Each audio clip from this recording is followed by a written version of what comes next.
नमस्कार साथियों, आज हम फिजिक्स में एक नया टॉपिक इलेक्ट्रॉनों का अपवहन वेग और विद्युत धारा के बीच में क्या संबंध होता है वो आपको बता रहे हैं। तो आप इस टॉपिक को बहुत अच्छी तरह से बोर्ड पे से समझने का प्रयास करें। आपके सामने टॉपिक बोर्ड पे मैंने पहले लिख दिया है ताकि आपका समय बचे। आपको वो इक्वेशंस देखनी है जहाँ पर आपको कुछ समस्याएं आ रही है, वो मैं स्ट्रक्चर के बेस पर समझा रहा हूँ। तो चलिए हम समझते हैं। अपवहन वेग व विद्युत धारा में संबंध। देखिए, अपवहन वेग Vd, हमारे पास कोई एक चालक तार है। हमारे पास कोई चालक तार है। इस चालक तार में बहुत से इलेक्ट्रॉन हैं। ये इलेक्ट्रॉन जैसे इसमें वोल्टता लगती है, इलेक्ट्रॉन बहना शुरू करते हैं। इलेक्ट्रॉन को ए टर्मिनल से बी टर्मिनल तक जाने में कुछ प्रतिबाधा उत्पन्न होती है। ये प्रतिबाधा इन जालक कणों की वजह से होती है। अगर इलेक्ट्रॉन तेज जाता है तो इसका मतलब उसका अपवहन वेग ज्यादा है, और धीमे जाता है तो उसका अपवहन वेग कम है। एल लंबाई के इस तार के अनुप्रस्थ काट का क्षेत्रफल ए है। V वोल्ट की बैटरी इसमें जोड़ी हुई है। E मान का इलेक्ट्रॉन Vd अपवहन वेग से गति कर रहा है। तो आपको पता है कि यदि हम समय निकालते हैं तो समय निकालने के लिए हमें विस्थापन बट्टा वेग की आवश्यकता होती है। अब इलेक्ट्रॉन कितना विस्थापन करता है? L लंबाई, यानी A से B या B से A तक जाता है तो इलेक्ट्रॉन चलता तो L ही है ना। L लंबाई और इलेक्ट्रॉन का वेग कितना है? Vd। तो चालक तार में प्रवाहित धारा, अब अगर कोई चालक तार में Q आवेश बहते हैं और Q आवेश बहते वक्त T समय लेते हैं तो धारा Q बटा T होती है। ये इक्वेशन नंबर 1 और ये इक्वेशन नंबर 2 पीछे की क्लासों से आती है। अब हम लोग ये देखेंगे कि चालक तार का जो आयतन है, अगर वो एकांक आयतन है तो उसमें इलेक्ट्रॉनों की संख्या n है। इलेक्ट्रॉनों की संख्या n है।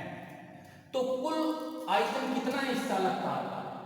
इस चालक तार का कुल आयतन उस चालक तार की लंबाई और अनुप्रस्थ काट का क्षेत्रफल, लंबाई L है और अनुप्रस्थ काट का क्षेत्रफल A है।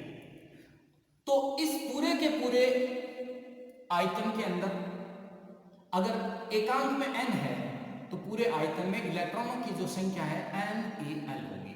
समीकरण नंबर 3। अब n संख्या के कुल इलेक्ट्रॉनों का आवेश ज्ञात करना है, और आवेश ज्ञात करना है तो इस संख्या में इलेक्ट्रॉन के आवेश का गुणा करते हैं। तो ये इलेक्ट्रॉन के आवेश का गुणा किया EnAL। अब आपको आवेश का मान ये रहा, आवेश का मान, और समय का मान आपके पास ये रहा, टाइम। आप लोग धारा का मान निकालना चाहते हैं तो आवेश का मान समीकरण 4 और समय का मान L बटे Vd इसमें रख देंगे। तो I बराबर Q बटे T होता है। EnAL आवेश का मान है जो ये रहा, ये मान यहां रख दिया, और जो आपके पास टाइम था ये रहा टाइम। इस टाइम का मान आपने यहां रख दिया। तो देखो Vd बट्टे में है, ऊपर आ जाएगा, L से L कट जाएगा। L क्या है? उस तार की लंबाई है। धारा का मान ये आया है। E आवेश मान है, n संख्या है, A उस तार का अनुप्रस्थ काट क्षेत्रफल है, और Vd अपवहन वेग है। अब देखो ये चीजें एक तार के लिए निश्चित होती हैं। आवेश का मान, उसकी संख्या, तार का क्षेत्रफल भी हमें नहीं बदलना है, तो ये संख्याएं कांस्टेंट होती है।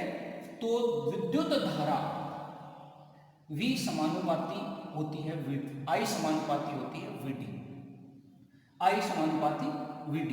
अतः इलेक्ट्रॉन का अपवहन वेग चालक में प्रवाहित धारा के समानुपाती होता है। यानी अपवहन वेग जो होता है वो जो धारा होती है उस धारा के समानुपाती होता है।